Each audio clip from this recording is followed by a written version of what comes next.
Hello दोस्तों, स्वागत है आपका हमारे यूट्यूब चैनल पे।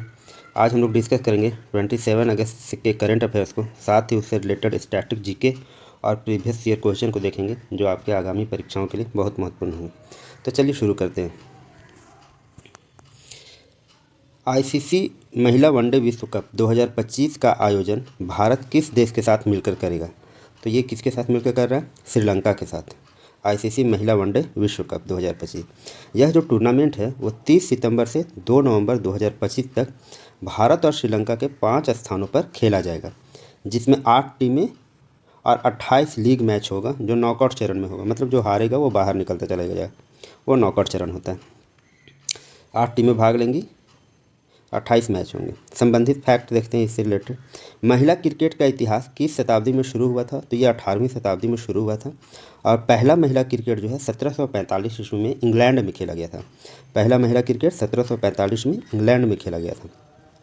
नेक्स्ट देखते हैं, भारत पहला अंतर्राष्ट्रीय महिला टेस्ट मैच किसके बीच खेला गया था? तो ये खेला गया था इंग्लैंड और ऑस्ट्रेलिया के बीच। किसके बीच? इंग्लैंड एंड ऑस्ट्रेलिया के बीच ये पहला टेस्ट मैच, पहला महिला टेस्ट मैच, अंतर्राष्ट्रीय महिला टेस्ट मैच खेला गया था। पहला महिला वनडे विश्व कप कब आयोजित किया गया? 1973 में। पहला महिला वनडे विश्व कप आयोजित किया गया 1973 में।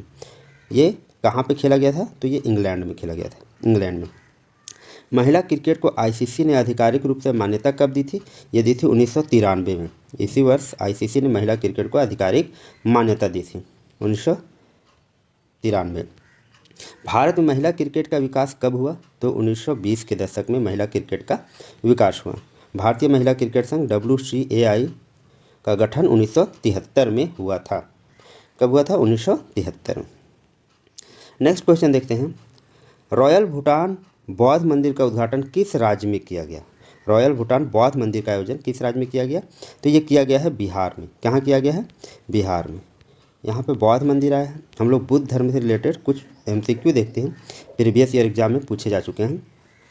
बौद्ध धर्म के संस्थापक गौतम बुद्ध का जन्म कब और कहाँ हुआ था? तो इनका जन्म हुआ था लुम्बिनी, नेपाल में। कब हुआ था? 563 ईसा पूर्व। लुम्बिनी, नेपाल में 563 ईसा पूर्व में। नेक्स्ट क्वेश्चन है, गौतम बुद्ध ने घर त्याग कर किस आयु में संन्यास लिया था? तो ये कब लिए थे? 29 वर्ष की आयु में इन्होंने घर का त्याग किया था। गौतम बुद्ध के पहले शिक्षक कौन थे? अलार कलाम। कौन थे पहले शिक्षक? अलार कलाम। और दूसरे शिक्षक कौन से? दूसरे शिक्षक गौतम बुद्ध के कौन से? उद्रका रामपुत्र। उद्रका रामपुत्र। ये सारे क्वेश्चन प्रीवियस ईयर एग्जाम में पूछे जा चुके हैं, ध्यान रखिएगा, आगे आने की भी संभावना है। नेक्स्ट करंट अफेयर्स क्वेश्चन देखते हैं, भारत का पहला गिद्ध ज्ञान पोर्टल किस राज्य में लॉन्च किया गया? गिद्ध ज्ञान पोर्टल ये लॉन्च किया गया है असम में। गिद्ध ज्ञान पोर्टल असम में। गिद्ध जागरूकता दिवस जो 2 सितंबर 2025 को था, उसी दिन इसको लॉन्च किया गया, गिद्ध ज्ञान पोर्टल। ये रिसर्च वगैरह के लिए ये किया गया। ये असम में हुआ। तो असम से संबंधित हम लोग MCQ देखते हैं जो प्रीवियस एग्जाम में आ चुके हैं। मध्यकाल में अहोम साम्राज्य, असम का पुराना नाम था ये अहोम। अहोम साम्राज्य की स्थापना किसने की थी? तो चाओ लुंग सुखापा। किसने की थी? चाओ लुंग सुखापा।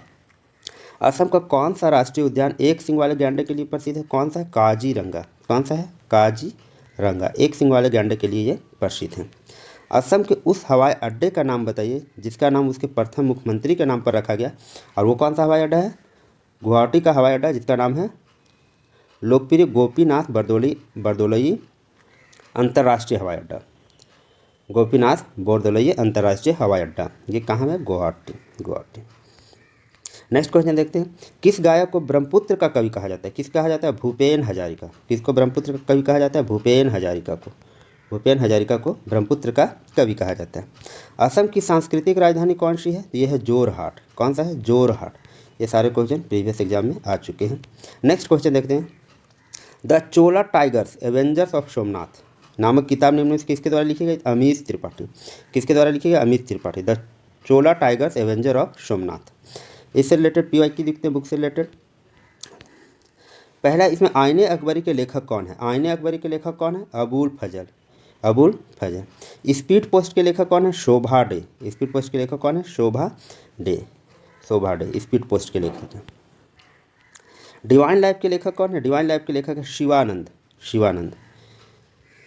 शाहनामा के लेखक कौन है? शाहनामा के लेखक हैं फिरदौसी। फिरदौसी। ये सारे एग्जाम में क्वेश्चन पूछे जा चुके हैं, इनके आने की प्रबल संभावना है। काव्य मीमांसा के लेखक कौन है? काव्य मीमांसा के लेखक हैं राजशेखर काव्य मीमांसा। नेक्स्ट देखते हैं, national payments corporation of India NPCI, national payment corporation of India, ये तो इसका फुल फॉर्म ही बहुत इंपॉर्टेंट है। National payment corporation of India ने विशिष्ट परिस्थितियों में UPI से जुड़े ट्रांजैक्शन लिमिट को बढ़ाकर कितना कर दिया गया है? तो 10 लाख रुपये। ये विशेष परिस्थिति में पर्सन टू पर्सन जो हम लोग सेंड करते हैं वो अभी भी 1 लाख ही है, लेकिन इसको स्पेशल केस में 10 लाख रुपये किया गया। किस स्पेशल केस में? ये व्यापारियों लोग के लिए। डिजिटल पेमेंट करने वाले का अच्छी खबर है, national payment corporation of India, इसका फुल फॉर्म याद रखेंगे। UPI ट्रांजैक्शन की लिमिट बढ़ा दी और ये 15 सितंबर 2025 से लागू होगी। और इसका फ़ायदा किनको मिलेगा? जो बड़े भुगतान हैं, बड़े भुगतान जैसे कि insurance premium, loan, EMI, share बाजार निवेश, ये लोग को फ़ायदा मिलेगा। पर्सन टू ट्रेडर्स ये कर सकते हैं 10 लाख रुपये। UPI किसके द्वारा लॉन्च किया गया था? UPI किया गया था रघुराम राजन के द्वारा। कब किया गया था? 2016 में, रघुराम राजन के द्वारा। UPI का फुल फॉर्म क्या है? Unified payment interface, unified payment interface. Bhim का संक्षिप्त नाम, ये भी बहुत से क्वेश्चन में पूछ चुका है, Bharat interface for money, Bharat interface for money. Next देखते हैं, ये कुछ फुल फॉर्म है जो हमेशा क्वेश्चन में आते हैं। ATM का full form automated teller machine, IFC का full form Indian financial system code, IMPS का full form immediate payment service, MICR का full form magnetic ink character recognition, MMID का full form mobile money identifier, NSCH का full form national automated clearing house, NEFT का full form national electronic fund transfer. Important है, याद रखेंगे, exam में आते हैं। नेक्स्ट, 27वां सरस आजीविका मेला किस शहर में आयोजित किया गया? तो सरस आजीविका मेला ये किया गया है नई दिल्ली में आयोजित, नई दिल्ली में। ये क्या होता है? ग्रामीण महिलाओं ग्राम के उत्थान के लिए होता है। मेजर ध्यानचंद राष्ट्रीय स्टेडियम नई दिल्ली में 5 से 22 सितंबर तक देश भर में 400 प्लस ग्रामीण महिलाएं एवं स्वयं सहायता समूह में भाग लेंगे। 200 स्टॉल उत्पादों का प्रदर्शन किया जाएगा और ग्रामीण महिलाओं को बाजार का महत्वपूर्ण मंच मिलेगा। सरस आजीविका मेला। नेक्स्ट देखते हैं, किस जो PYQ है ये मेले से रिलेटेड, किस मेले में ऊंट और अन्य पशुधन का व्यापार किया जाता है? किस मेले में किया जाता है? पुष्कर मेला। पुष्कर मेला कहाँ लगता है? राजस्थान में ऊंट और अन्य पशुधन का व्यापार किया जाता है। कंस मेला ये कहाँ लगता है? कंस मेला मथुरा में, मथुरा में लगता है कंस मेला। नेक्स्ट है दुमका का हिजला मेला किस नदी किनारे रखते हैं? मयूराक्षी। किस नदी किनारे रखते हैं? मयूराक्षी नदी के किनारे दुमका का हिजला मेला। प्राचीन पौराणिक और विश्वविख्यात हरिहर क्षेत्र मेला, हरिहर क्षेत्र मेला कहाँ लगता है? बिहार में। हरिहर क्षेत्र मेला कहाँ लगता है? बिहार में। ये क्या है? एशिया का सबसे बड़ा मेला, एशिया का सबसे बड़ा मेला ये है हरिहर क्षेत्र मेला। इसको अन्य किस नाम से जानते हैं? सोनपुर मेला। किस नाम से जानते हैं? सोनपुर मेला। पशुओं का सबसे बड़ा मेला सोनपुर। किस जिले में लगता है? बिहार के सारण जिले में, बिहार के सारण जिले में। ये बहुत इंपॉर्टेंट है, बहुत बार एग्जाम में पूछा जा चुका है, लेकिन सोनपुर की जगह कभी कभी हरिहर क्षेत्र पूछा जाता है, तो ध्यान रखेंगे हरिहर क्षेत्र मेला बिहार। प्रसिद्ध आदिवासी मेला बेनेश्वर, आदिवासी मेला बेनेश्वर किस राज्य में, किस जिले में आयोजित है? डूंगरपुर। किस जिले में आयोजित है? डूंगरपुर। जल्लीकट्टू नामक त्यौहार किस राज्य में मनाया जाता है? तमिलनाडु। जल्लीकट्टू किस में? साढ़ू से, साढ़ का ये त्यौहार है जल्लीकट्टू, तमिलनाडु में। छत्तीसगढ़ और तेलंगाना की सीमा पर कर्रेगुट्टा पहाड़ी पर चलाए गए सबसे बड़े नक्सल विरोधी अभियान का क्या नाम है? Operation black forest. Operation black forest ये बहुत दिन से चल रहा है और अभी तक ये कंटिन्यू है। ऑपरेशन ब्लैक फॉरेस्ट नक्सलियों के विरोध।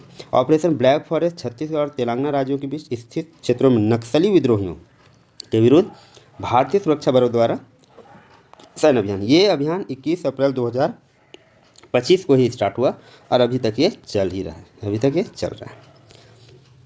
नक्सल आंदोलन, इसे नक्सल से हम लोग रिलेटेड कुछ देख लेते हैं। PYQ नक्सल आंदोलन की शुरुआत कब हुई थी?